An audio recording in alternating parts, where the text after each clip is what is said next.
Good morning, Eastern Oregon, and welcome to this July 6th version of AM Live on EOA, your connection to Eastern Oregon.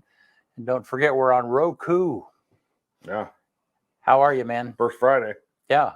We're almost to the weekend. Yeah, it's so weird.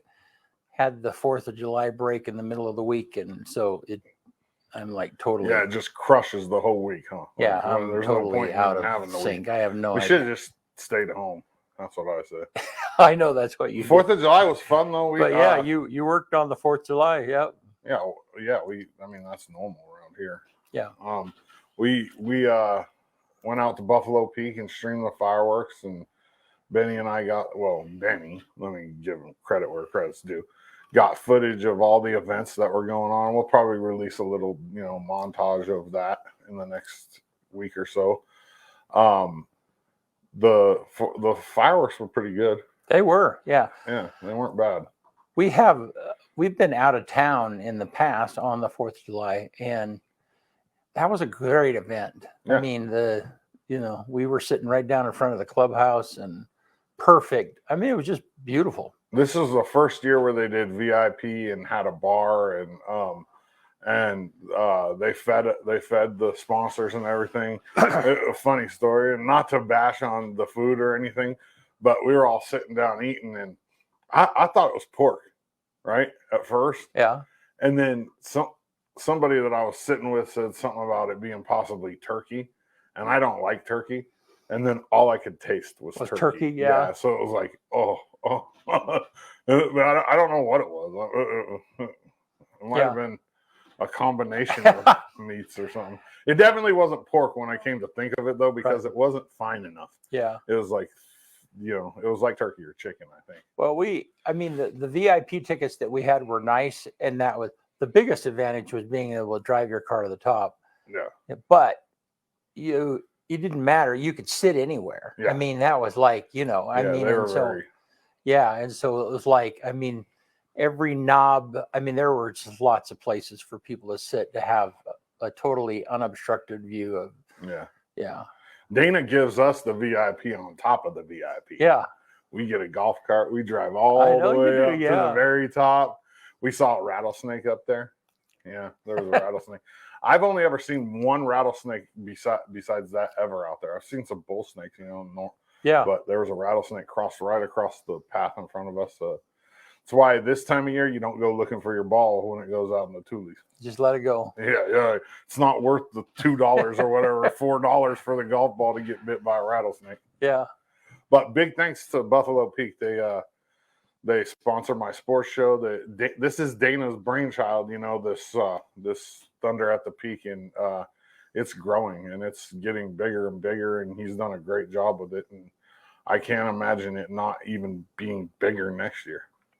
Yeah. No, it was a great show. Yeah. I mean, the fireworks were great, and yeah, there's no issues, no yahoos lighting off fireworks, like it was.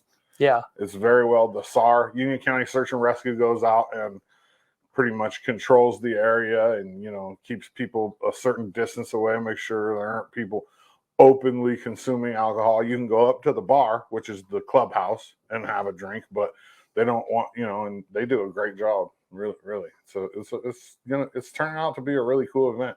I think so too. It was good. Yeah, we need to add some live music next year. We talked about that. I think it'd be really cool to have a band. And Dana wants to move the vendors up from downtown. Like, he wants them up around where people are. It makes sense. Right. It really does. It would be really cool. Yeah, they had the food vendors there was a bunch of activity downtown. Yeah, in the park area, around the park there in town. Yep. Yeah. So, all right. You want to do sports? Let's do it. All right.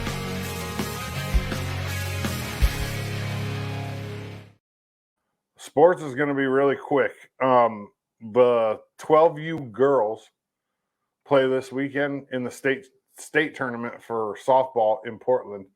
And outside of that, there's not a lot of activity going on. In a couple of weeks, we got the 10U boys state tournament here, which is the same week as Shrine Week, which is going to be a mess for me. And then the juniors go to, I want to say Prineville. Yeah, Prineville for the state championship, which is juniors are 14 or 13 and under. It's the step right above majors. So we have 3 teams left competing. We have the 12U girls who are playing this weekend, the 10U boys who are playing the weekend of the 29th here, and then the junior boys who are playing that same weekend of the 29th in Prineville.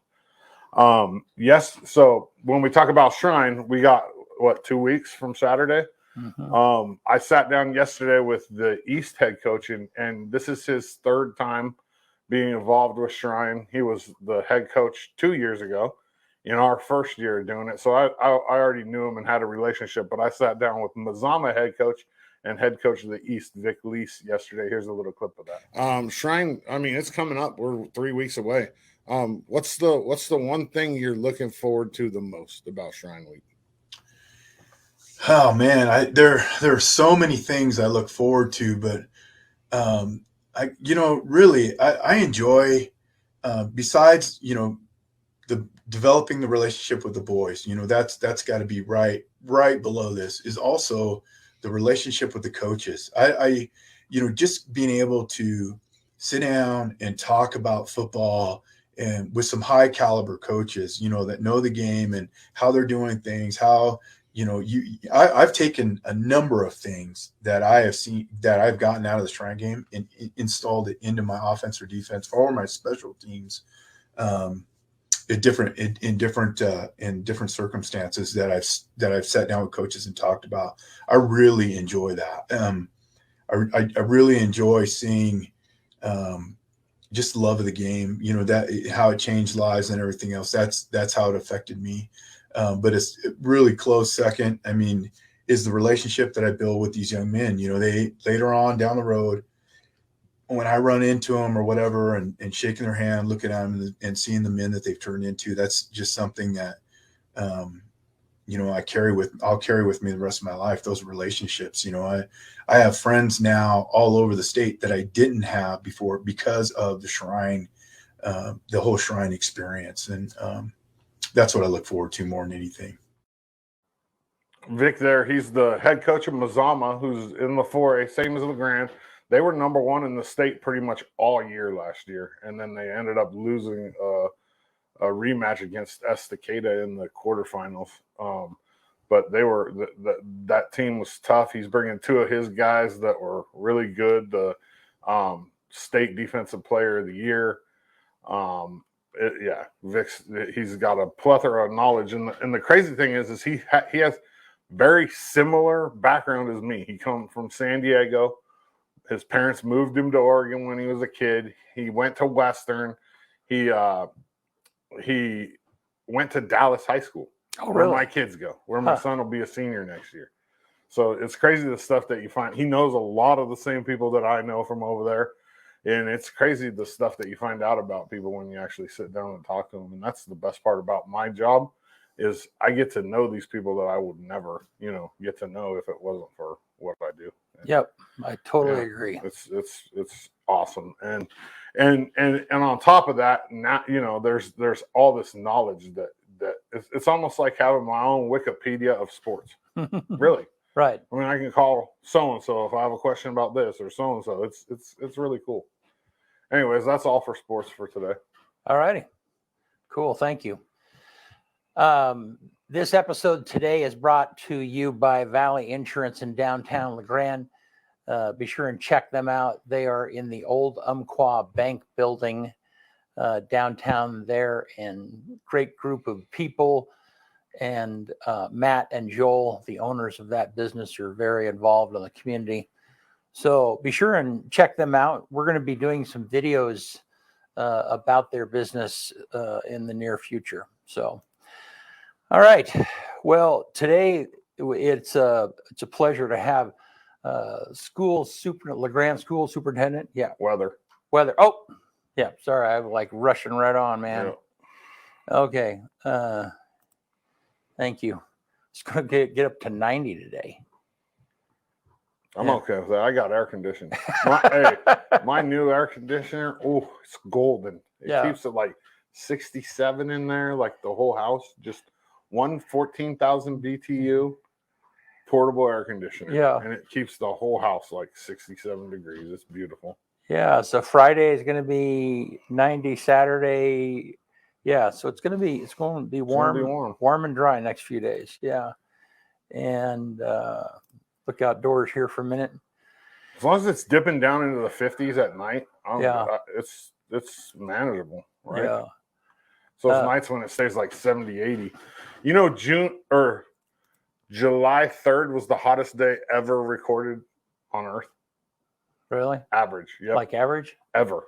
Huh. Yep. It was like 67.3 degrees or something like that. And it's the hottest day ever. Yeah. Weird. We just watched Interstellar, that movie. I think that's what it's called. I haven't seen it. I've heard of it. Yeah. And yeah, that's and the, you know, it's set in the future. Anyhow, it doesn't matter. It reminds me of like. Well, if we're talking about shows, I don't watch TV. You know that. But when I watch the dogs at my parents' house, yeah. I mean, I have Netflix and everything at home. Yeah. I just don't ever turn it on. Yeah. But I'm bored, you know. Yeah. So I clicked. I made the mistake of starting to watch Dahmer. Oh, don't. No. I know. I think I got. I made it through like 2 or 3 episodes. Yeah, and that was maybe, me too. Was yeah. It was like no. That's the same thing. I was like, it's like, okay, I couldn't do it. I can't get my head around that. No, not at all. All right. Well, so today, LeGrand School Superintendent George Mendoza is with us this morning, and he'll be with us right after this.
All right, we're back with Mr. George Mendoza from LeGrand School District.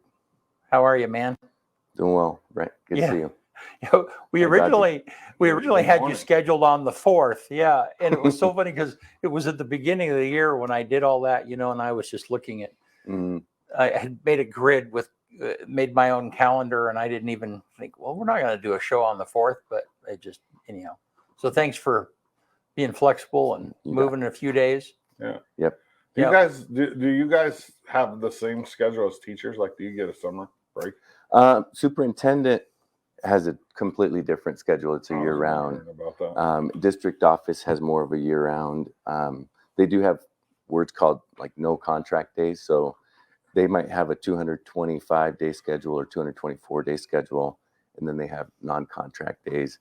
I wind up having a 265-day schedule, but then I get 25 days of vacation within that. Plus you get holidays off. Yeah. So mine's just different, but principals might have a 225 or a 215 or so it all just depends. Teachers have about a 191-day Okay. schedule. Do you save your vacation for summer? I take time off in spring break. I take some time off winter break, and then I take some time off summer. So I kind of Break chop it up. Yeah. But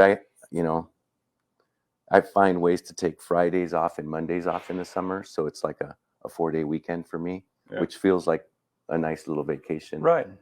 So then I'm on Tuesday, Wednesday, Thursday. So I try to do that at least 4 times during the summer. Then I might take a week if I could take a week and do things with families and with our family and travel. You got any plans?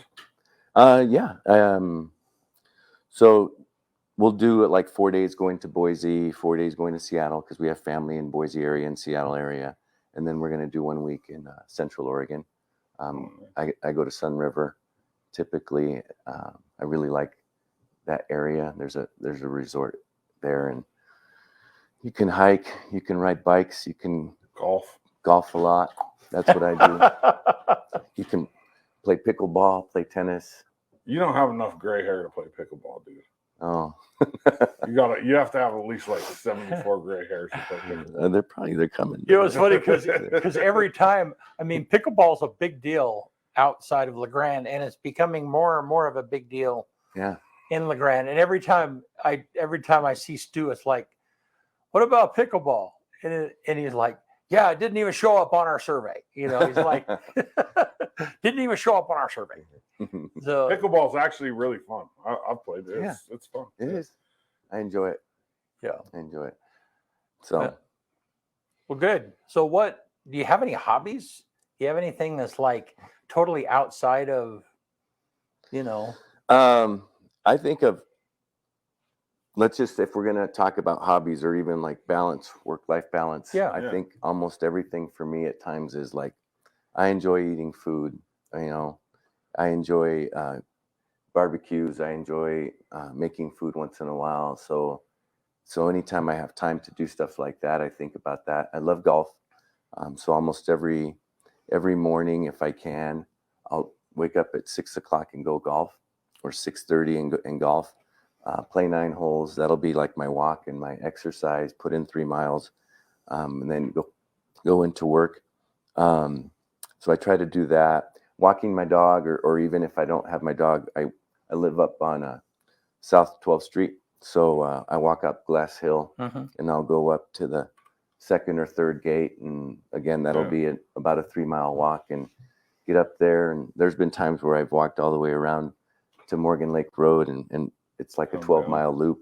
And I do things like that to just kind of, decompress. Talking on the phone with people I care about, or just, interacting with people. That's usually peaceful for me too. I'm a relational person. So I just try to find almost the joy in a lot of things that I'm doing, and have gratitude for that. And then that to me is like fairly balanced, So there isn't anything like I just do a lot of. But I try to, whatever I'm doing, I'm trying to have fun. What's your handicap? At any time, it used to be low, but now it's like it's like a 13 now. That's not bad. That's better than bogey golf. You can't complain. I'll say there was a time when I was probably a 4 to a 6. Me too. The same. Yeah. Right after college, I was right around a 4, 6. Yeah. And now, No, I don't hit it as far. No. I don't hit it Something as far. happens to our bodies. I don't know what it is. I don't hit it. I still am fairly straight, but sometimes when I'm chipping really well, I can get it close to the hole and make a lot of pars. But a lot of times I'm about 8 feet away or 10 feet away from my par putt, and I don't make a lot of 8-foot or 10-foot putts. So yeah. Well, I mean, most amateurs don't. Yeah. Right. Yeah. What course do you like? Do you play LeGrand? So LeGrand, I'm a member of LeGrand Country Club, and I really I started to play a lot more when COVID hit, and that was like the outdoor thing that you could do. Absolutely. And then I've always watched our kids play sports, or I coached them in sports, so I was pretty busy in that really until Christian was a sophomore. Then I didn't coach as much, and then I got to like, okay, I got more time on my side to do some things that I want to do. Right. I started golfing more. So nice. It hurts your back after a while. I'll just say that if you golf a little too much. I love walking at golf. I just don't like walking Buffalo Peak. I've walked Buffalo Peak, and that's a workout. Oh, you just lose. For me, like that strenuous of a walk takes away from golf to me. You know what I mean? I'm out there trying to have fun, and Buffalo Peak's a tough walk. That's like better take a cart and just enjoy the golf. Yeah. Yes. Yeah. Because you got to go up all the way up to 1, and then on the turn you got to go halfway up to 10, and then it's very heavy. I mean, that's just how it is. You're right. What's your favorite sport? Well, I would say, as an athlete, it was probably basketball was my favorite sport to play. And it's just, had so many combination of athleticism, dribbling, passing, shooting, defending.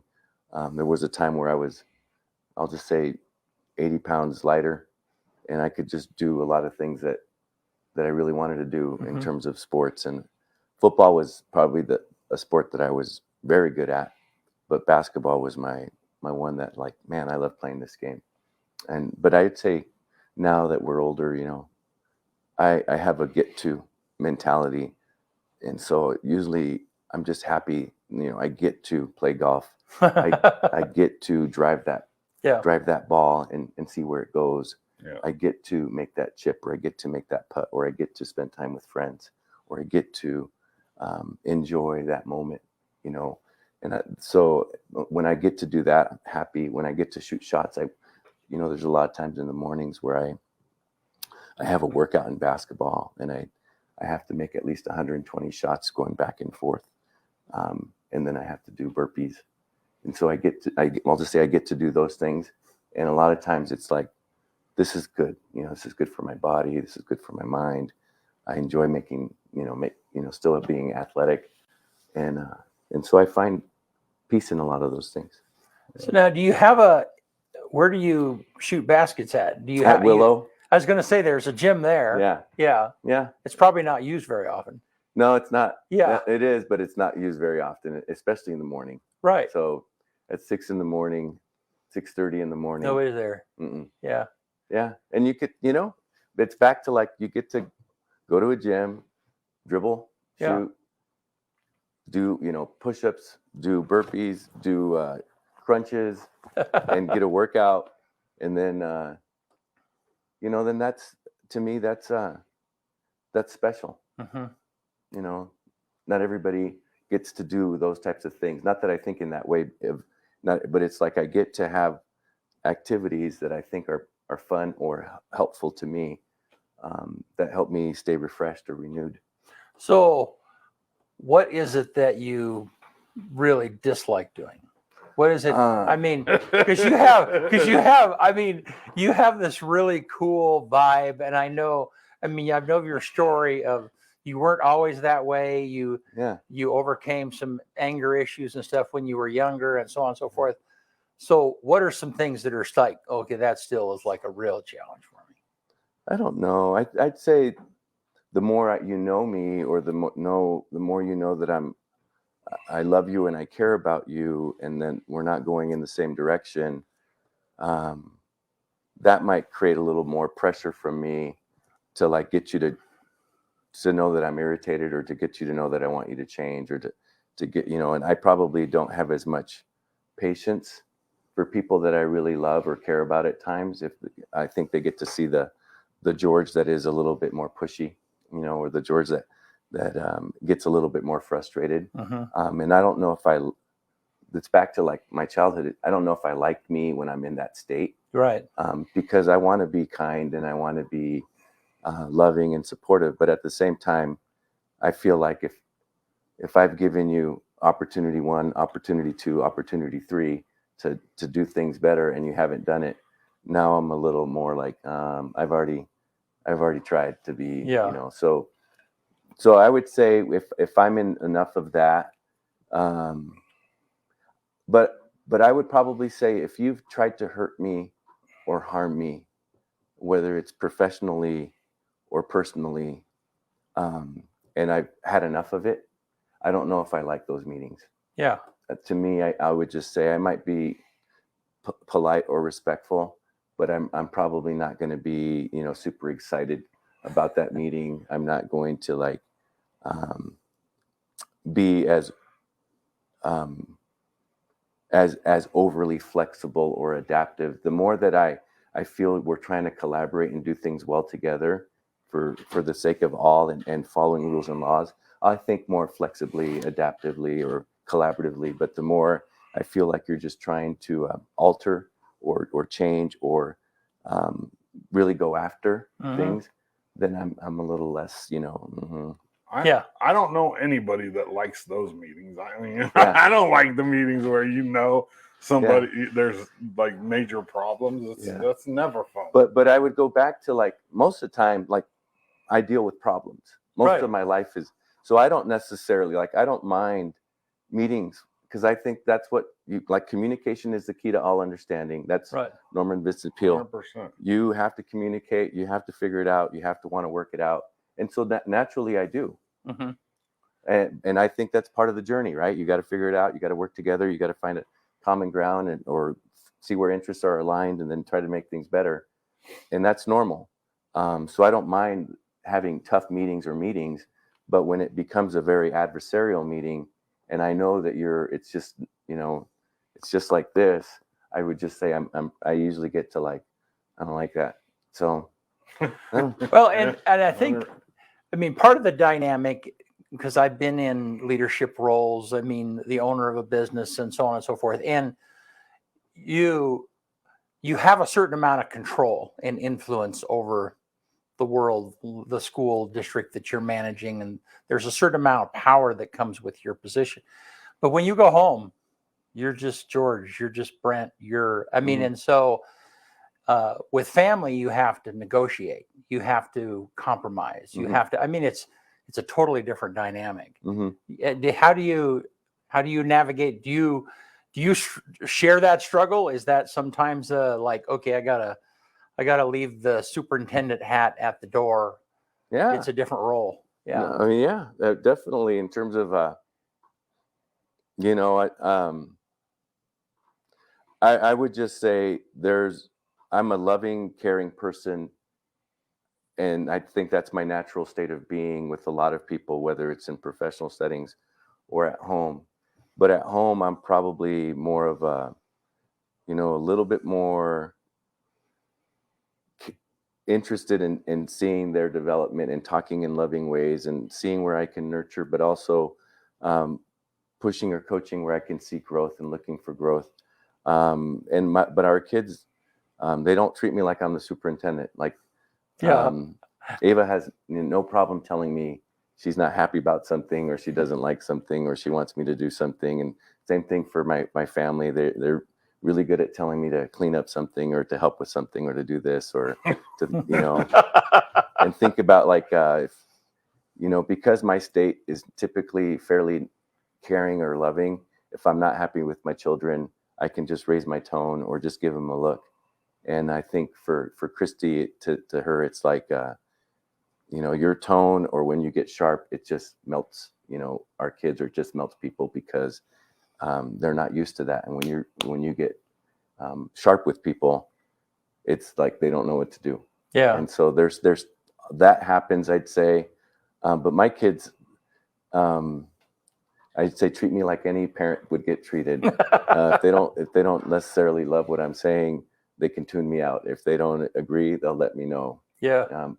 And I would say this, though, this is just if I'm going to just share a little bit more, that the other day they were talking about me as a parent, my kids, they were all together, and my mother-in-law said that I was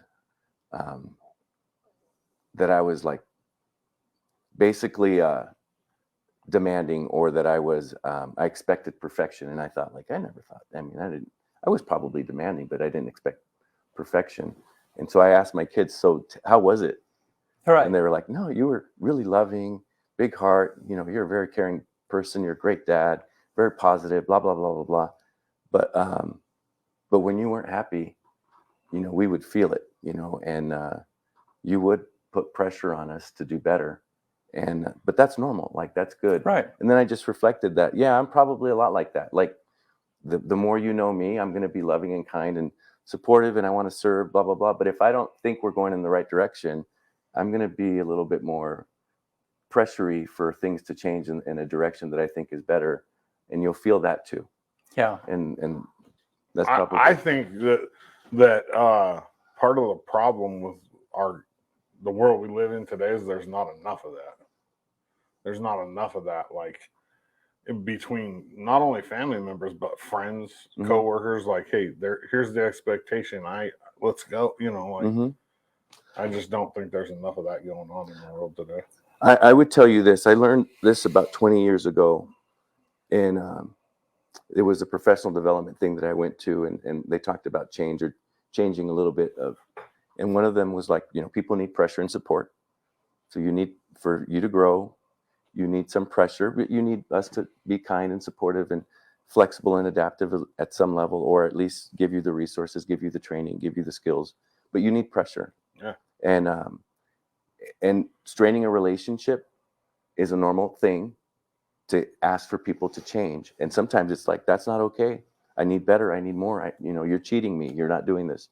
So straining a relationship is a natural effect of creating some pressure for change or growth. For sure. And then if you can, and you should, repair that relationship after you've strained it, and let people know how proud you are, or how thankful you are, or you've noticed the change or the growth. Yeah. And you repair that relationship. But I've known that for a long time. And so putting pressure is a normal thing for creating the change or the growth that you're looking for. But repairing that, relationship, if you put too much strain on it, right, is important. It's like constructive criticism. You give 2 or 3 positives, then your constructive criticism, and then 2 or 3 positives, and then rebuilds the trust in the relationship. Like, if I was doing something wrong, BC, like, he's given me these positives before, and then he says, hey, here's what you're doing wrong. And then he comes back and says, hey, you did a great job fixing that. Here's what you're good at. You know what I mean? Like, we don't do that enough in the world today. It just doesn't happen as much as it should. I've been saying this for a while now for our team. Clear is kind. Just keeping it that simple. Clear is kind. When you're clear with people, it has a lot of messy. It's like all the things that you're like, I don't know what I'm supposed to do. It's like, no, I'm going to be clear with you. I need this. I need that. Yeah, transparent. This is helpful when you do it like this. Well, and I think that, and I try and practice this a lot, and all of these things were what helped formulate me. So the corrections that I got when I was younger, as I was developing, and so on and so forth.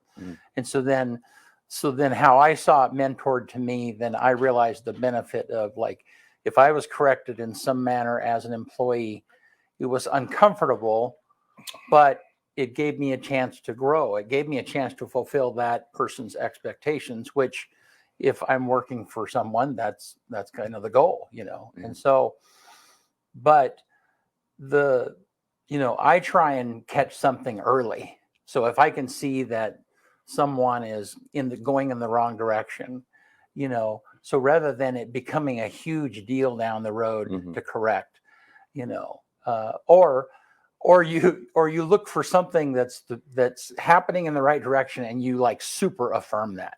That is absolutely the right, And I've had that in situations where I've had female employees that were working for me, and I wasn't totally comfortable with how they were dressing. Okay. So then I'd wait for a day when I liked what they were dressing, when they was, and like, hey, that's a really nice professional outfit for the office or whatever the case might be, So yeah, but it's a lot easier to correct a mistake early on than it is if it goes down the road. For sure. Yeah. Agreed. Yeah.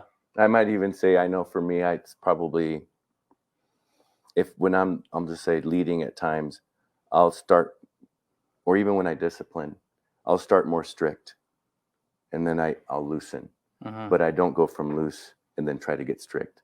Yeah. Because I think that's hard on structure, or that's hard on organizations. Yeah. It's like, here's the rule, here's the expectation, here's the policy, here's the guidelines. We're here. Yeah. And I need you to be here. And then as I learn more, as I get more information, as I understand their perspective better, I might get to a position where it's not as severe or not as strong of a sanction. But I usually start somewhere here and then I move back versus being here and then building up there. The other thing that was really important to me as a young person is that I endured correction, but I hated shame. And that's in my head, I can whiff that 50 miles away right off, whether someone's trying to shame me or not, and sometimes sometimes I've even verbally had to say as an adult, shame is not a motivator to me. If you want to talk to me in a different place, I'm happy to talk about that, and a lot of people in this day's culture, they have no idea what to do that. Like, what, shame doesn't work, So anyhow, because it sticks with me. I mean, it sticks, and part of that is probably some childhood baggage or whatever the case might be. Yeah. But no, I love what you just said. Like for me, I don't like to be shamed or guilted. Right. I'd rather just be clear. You want me to move that Coke? Okay. Don't do a gentleman would have moved that Coke for me. Yeah. I'm like, well, just tell me to move the Coke. I'll move the Coke. Just there's things there for me that are like, just be clear with me. I'm very literal sometimes. Just tell me what you want. I can do that. Yeah. And if I screwed up, just say you screwed up by doing this, or at least my perspective is you did this. Okay. Thank you for that. One of the other things when it comes to being clear and, especially when it comes to correction, is not using a phone or an email. It's like, do it. Don't. That's why I hate texting. Yeah. I want to hear you. I want to hear your heart. Like, it's respect. You can't hear that. On a text or on an email, and even not even just in correction. I mean, just in conversation. Like, I want to feel your reflection. I want to feel what you're trying to get really across. Hear. Yeah. So I don't misunderstand. Yeah. Yeah. See, and me, I couldn't agree more. I mean, like when I have to deliver bad news to someone, one, I'm going to get there as quickly as I can. And two, I'm going to look them right in the face because they absolutely deserve the respect. I mean, if nothing else, they deserve to be treated like treated respectfully, Love that. Yeah. And I mean, I've had situations where, I've had situations where I've had to let someone go, not in my organization, but I've had to let someone go when I get done. I mean, we're dealing with that. They're in crisis, and and I'm trying to help them adapt through that. And I've had them turn to me and go like, "Well, is there any way I could come to work for you?" Because even though I was devastated by what it was that you just gave me, I felt respected by the way that you told me, So that, I mean, and to me, I took that as, it was a very awkward, weird situation, but I took it as a compliment though, because it was like, I delivered bad news and it was awful, but I would say, love what you said in that. I wind up telling people, for me, if we can treat people, which is with as much humanity, compassion, and dignity as possible, while we are still explaining or doing what we need to do, that should be the goal. And then just move forward from there. But people need as much compassion, humanity, dignity, and respect that we can give.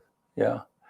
And I've watched you in several meetings. I've watched you in small meetings where we're strategizing and trying to put stuff together and so on and so forth. And I mean, you do a lot of directing at the 30,000 foot level of like, this is the concept. These are the goals that I want to accomplish. Now I need all of you to kind of help make that happen, and which I love that. I love that style.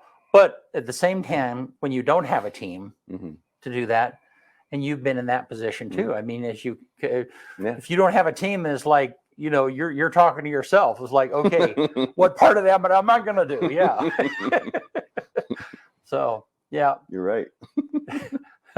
No, but I've had all the layers or all the levels of an organization to it, at least at the school level. So what I do know is that I have experience at the building level and at the district level and other subordinate roles to the superintendent. So I know what the work is like or what the work is about. And I am able to work with people individually after meetings and be able to say, if we do this, or if you do this, if you do that, it'll create more of this. And then we'll be at a better place, and update me in 10 hours or at 10 hours of work on that topic so that we're on the same page. So I've learned enough of things like that too, to like lead, vision, and then coach and empower. And then sometimes it's what I thought in my mind was going to be this way, turned out something right here, which was 70% of the vision that I had, but it became 100% of the empowerment for that person. And then they got a group of people, and now their vision might be even better than my vision, or so you would hope, right? Yeah. I mean, it's like your kid. It's the same thing with your kids. You want them to be, their vision to be better than yours. Yeah. Right? Yeah. And ownership. Yeah. And I think that creates like more happiness or more purpose. Right. And for me and my staff, and ownership is part of the payment. I mean, that's part of the reward of, I mean, that's as valuable as, but I learned that when I was a younger creative, is that the ownership that I had in that was part of the paycheck, And so, and I've been in those situations where you hand something off and it's different. I mean, at the end of the day, it's different than what you imagined, but it's like, well, it's working. Yeah. It's not exactly what I imagined, but it's working and it's theirs. And I don't have to micromanage that. Yeah. And we don't have that time. Like for me, we don't. Yeah. We have 300 employees, 2,200 students, and then 1,100 families. I cannot micromanage every interaction or everything that's taking place. You're hired to carry out a role and a function. I have to let you carry out the role and the function, and then coach and support along the way, or coach, support, and put pressure along the way. Right. So, go ahead. Well, let's talk some school business. Yeah, I was gonna say. My first question is, give us a little insight on the new principal. That's where I was going. Yeah. Chelsea Hurleman, high school principal. Yeah.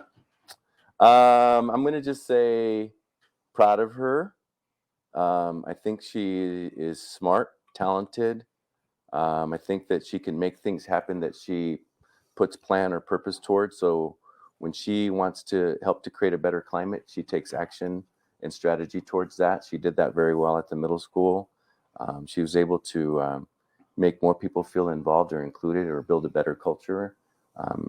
Chris Wagner had that as a goal for him, but that goal was for her to help to carry it out. And so she did that very well.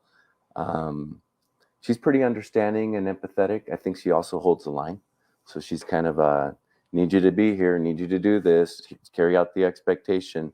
She'll be a little, she will be supportive and understanding, but at the same time, if you're cutting corners or you're cheating the process or not being accountable, she'll let you know.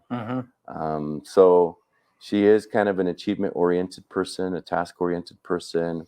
I think when she thinks that things can be better, she takes action towards that and makes a plan and then moves forward. And so for me, those are like, those are great. And for me, I'm going to say I have three things I think about. I don't always make them, I don't always tell everybody these things, but I'm looking for people to be nice. Pretty important. So I'm looking for people to work hard, and then I'm looking for people to do their best. And if you're a nice person, if you work hard and you do your best, and I feel that, like, I don't care. You could screw up here and there, and we'll talk about it next time, fix it, try this, try that, do this, follow that. And she's exactly that kind of a person. Mm-hmm. She's nice. She works hard. You could feel that she's doing her best. And, you know, you always want to root for people like that. When a job like that comes up, you know, typically, like, how many people apply? Well, you know, if it's late Yeah. in the hiring season, you Which might, this was. yeah, you might get 4 or 5. Okay. Okay. If it's early, like it happens in March, you might get 15 to 20. Okay. So it happens like that. And high school principal is another job where it is typically considered one of the harder building level administrator jobs. Yeah.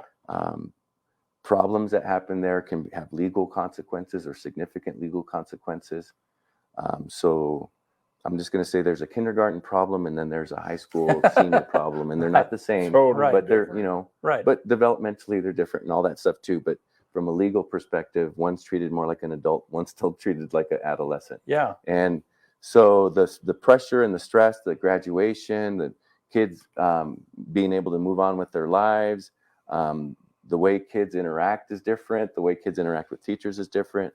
The way teachers interact with kids and parents is different. So there's a lot to that has variables that you have to be aware of. And Chelsea was, just in case, she was a vice principal for 6 years at Baker High School. Oh, was she? Yeah. Okay. And then she might be even 7 years. I believe at least 6, probably 7. And then 2 years at our middle school. So I'm going to say she has 8 to 9 years of being a vice principal, middle school and high school. So she knows a lot about the day-to-day operations of schools.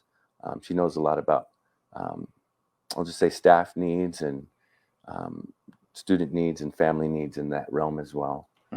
So Very she's cool. she's strong, good fit, good qualities, and it is a more stressful job though. So back to that high school principal, it's just people see it too as a more stressful job. Oh, for sure. Yeah. Well, I mean, I would think it's probably the most stressful job, like for admin, out of all of it. It has to be. That and I'd say vice principal that deals with behavior, middle school and high school, and they're just dealing with a lot of behavior.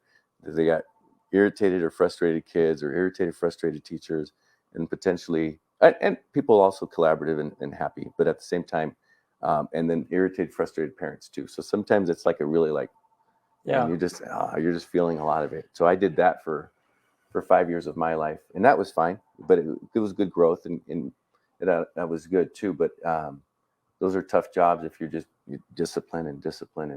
But if you really put a lot of energy towards proactive and better culture, better climate, better relationships, you can have far less discipline, but you have to have time to do those things.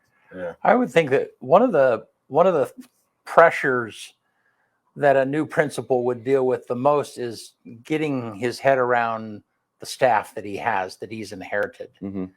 You know, and yeah, all those teachers, some of them have been there for 20 years. Yeah. They have a way, they have a thing, you know, and you know, and we talked with Brett before he left, and you know, I mean, he's had, over the course of 10 years, he had the advantage of hiring many of those teachers. So he kind of built his own team, but that would not be the case if you're coming in brand new. Yeah. So it's like your first job, one of your big jobs is build trust, but it's really just like listen, learn, understand, support as best you can, and grow that relationship, and then make the changes in due time. That's not the job where you come in talking a lot.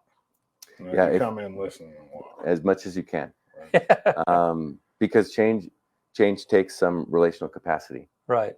And building relational capacity, and understanding what they want or what people want, and then trying to align goals towards accomplishing some of the things that they want. Yeah.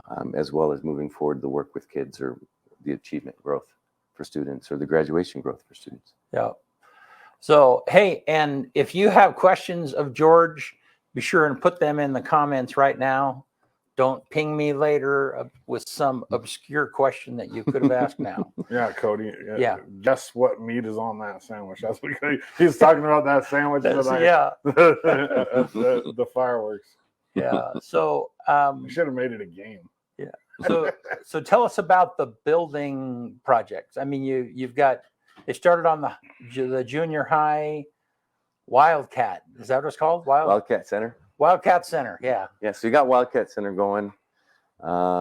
They should be knocking down the maintenance building sometime next week, probably the 11th or 12th, and then using that as temporary parking. And then they're going to grade out and prepare the dirt in terms of putting footings for the future building. And they'll be doing, they'll be getting the structure, and then they'll be starting to put it up, but it's going to take a while. We've been doing a lot of sidewalk projects too. We put in a ramp on Greenwood on that external side where it's just been a corroding brick walkway up to the gym. So now that's an ADA accessible ramp. Nice. And then on the other side of that, we put in another metal ramp that's new. The other ramp was about 25 or 30 years old. On the west side? Mm-hmm, on the inside in the interior courtyard. Yeah, where they used to have the basketball hoop on the wall. Yeah. Is that still there? I haven't been there in a while. So that basketball hoop is still there, but another thing we did is we asphalted, so we repaved and re-asphalted that interior courtyard. Oh, nice. Putting in the new playground equipment at Greenwood. The PTO or PTA from Central had been working with Brett Smith and some private, I'll say some contractors, Becker being one of them, Hamptons being another, and they're putting in a new playground set at Island City. We're going to regrade and put in asphalt in the old tennis parking lot that's at the high school between the Central. One up above the high school parking. So the one that's next to Central, which is the Central staff parking, or the sports parking that we use when people go to the gym, that is now going to also be regraded and put into asphalt. Very nice. So that it's updated. We have reader board signs going in at the high school and then at the middle school and later on in the plant and operations center. That should be taking place this summer. Like digital? Yeah, they really look cool. They look good. The one at middle school is already in place. We have the seismic grant taking place at the high school, so putting in a new roof and then a seismically reinforced roof at the auditorium. We're putting in HVAC. About time. Building New Central created a lot of I'll just call it educational equity with HVAC. And one of the first things people told me was we want air conditioning. Why is that school the only school that gets air conditioning? Right. Our kids also need to be able to focus. Our teachers need to be able to do their jobs well in quality air environments. And so then it was okay, I got to figure out how to take care of facilities, take care of HVAC, improve all these things. And so we do have HVAC in Island City, HVAC in Greenwood, HVAC at Central. The upstairs of the middle school has HVAC and the upstairs of the high school. But now we're going to have HVAC in the 1950s wing of the high school, and then in the CTE building of the high school. And then the reality is I'm going to try to position us so that as we get more money, and we do have some one-time funds to do more HVAC to get the 1970s wing, and then to also get the Central's downstairs wing to have HVAC, and then also figure out how to get HVAC at the Wood Ag building. So then that will create every classroom in our school district has HVAC, and my goal is to get that done over the next 2 years. I'll tell you this from experience. You go to lunch, okay? Mm-hmm. Or you have PE at noon, right around that area, and you hit the math hall, right there, the north side, going down. The sun's there. You go to that math class in the afternoon, you're miserable. Yeah. I know from experience. I had a math class, and they'll tell me that their temperature can fluctuate 10 or 15 degrees. Yeah, when the sun's bearing down, and you're already in the second half of the day. You just ate lunch, and you're just, I don't want to hear Mrs. Sandos talk about the Pythagorean theorem again in 80-degree classroom. Sorry, yeah, no.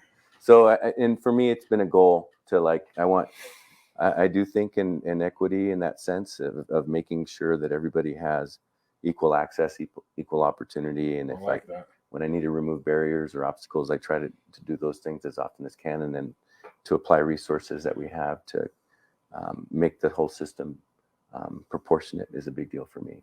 Cool. Well, awesome. Well, thanks for what you do, George. Appreciate it. And we didn't know where the conversation was going to go today, but what a great conversation. So yeah, thank you for what you do. Thank you, your team.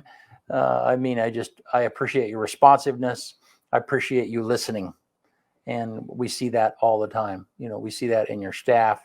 We see that in you. So thank you. And I tell people all the time, it's like, because I've had people after shows like, come up with questions like, you had an opportunity, if they can email me their questions. If you want to ask, but sometimes people, they don't really want answers. They want the ability to be able to complain. They want the ability to complain in a public forum like this. And, they're not really interested in learning. They're interested in saying what they think. So, yeah. Well, do you want to get us out of here? Yeah. Before I get us out of here, I'm going to play this Shrine promo real quick. Hello there. My name is William McLaughlin, and I am the play-by-play announcer for this year's EOA Live Sports broadcast of the Oregon East-West Shrine All-Star Football Game. This is my third consecutive year doing this, and it is truly an honor. This game means a lot to me, not just because it showcases great athletes from around the state of Oregon, but also because I was once a patient of Shriners Hospital for Children. Shriners' motto is love to the rescue, and they truly mean that. The work they do for children is truly amazing, and it makes a difference. Trust me, I know from personal experience. If your business is interested in being a game day sponsor for this year's game on July 29th, reach out to EOA TV today.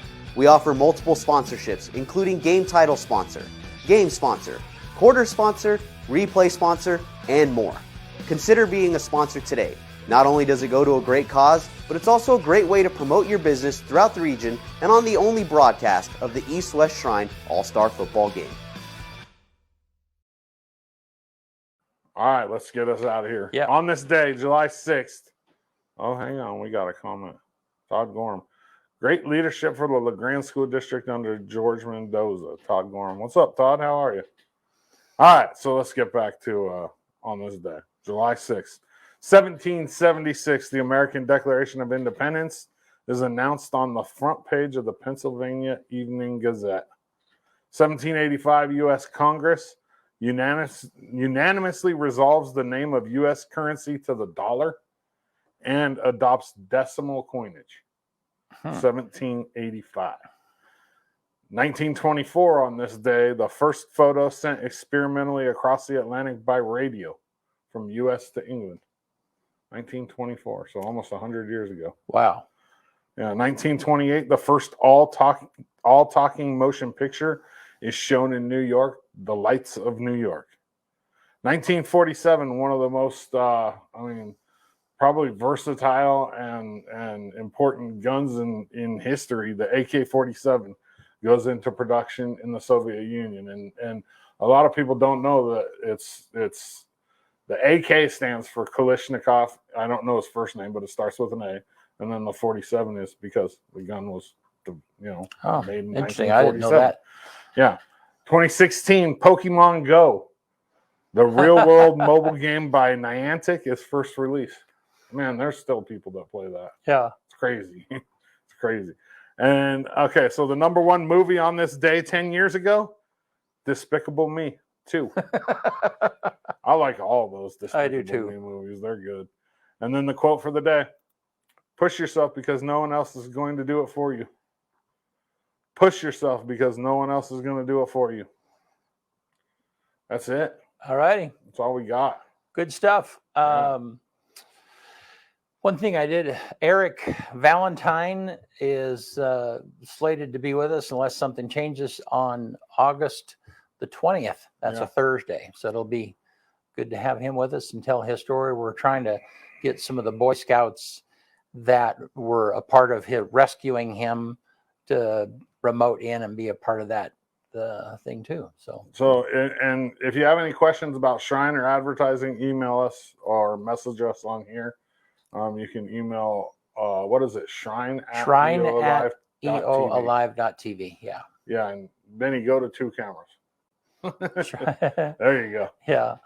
All righty. Thanks, Eastern Oregon. See you soon.